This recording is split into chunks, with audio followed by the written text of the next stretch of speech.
Pancarte pour Ebony et Franck interdite pour ce Prime. Le père de Marine qui vient avec une pancarte spécialement pour Franck. Les personnes qui n'y voient absolument rien, ce sont littéralement des personnes qui sont idiotes. Désolée de vous l'apprendre. La stratégie qui a été mise en place par Marine, que sa famille a très bien compris, je pense qu'ils en ont même discuté lorsqu'elle est partie chez sa famille, faire tout pour évincer Ebony, pour amener Franck en finale, pour qu'une fois en finale, Marine gagne face à Franck. Soyons honnêtes, on sait pertinemment que Franck, face à Marine, ne gagnera jamais. Ce qu'on sait depuis le début de l'aventure, c'est que Ebony, c'est la meilleure de la promo. La preuve, au début, le père de Marine n'arrêtait pas de lui dire au téléphone « Ebony est la meilleure, regarde comment Ebony, elle fait bla bla bla ». Marine voit constamment une menace en Ebony, menace que sa famille voit aussi. En évinçant Ebony, c'est beaucoup plus simple et facile pour Marine de gagner la compétition. Ce que je trouve malheureux dans cette histoire, c'est que Marine fait tout ce stratagème, je suis persuadée, franchement c'est pas la peine de me dire le contraire. Elle fait tout ce stratagème contre Ebony,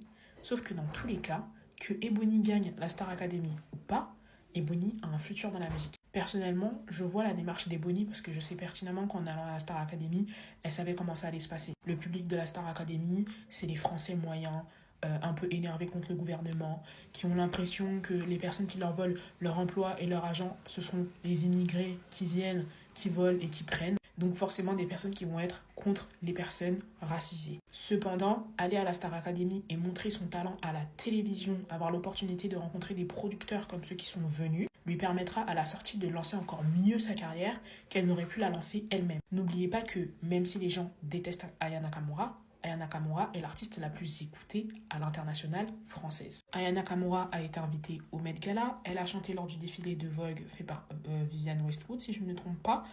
Elle a chanté pendant les Jeux Olympiques. Bref, Aya, c'est une véritable icône. Donc pour moi, je ne me fais aucun souci pour Ebony, qu'elle gagne la compétition ou pas du tout, ça ne change absolument rien.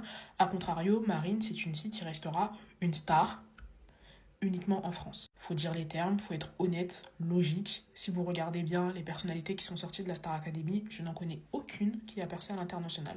Dites-moi, peut-être que je me méprends sur ce sujet-là, mais Ebony, c'est clair, net et précis que son avenir, il est ouvert. Il est complètement tracé. Je trouve ça dommage par rapport à Marine parce que je trouve que c'est quand même quelqu'un qui, dans le fond, a sûrement une bonne personnalité. Elle est drôle, joviale, etc. Mais son manque de confiance en elle, puis aussi l'entourage qu'elle a, parce que je pense que ça touche aussi par rapport à l'entourage. Je suis désolée, t'es dans une aventure pareille, tu prends ton téléphone, t'as 1 minute pour appeler ta famille, et t'as ta famille qui te sort ouais, Ebony, elle est plus forte que toi. Faut que tu fasses mieux.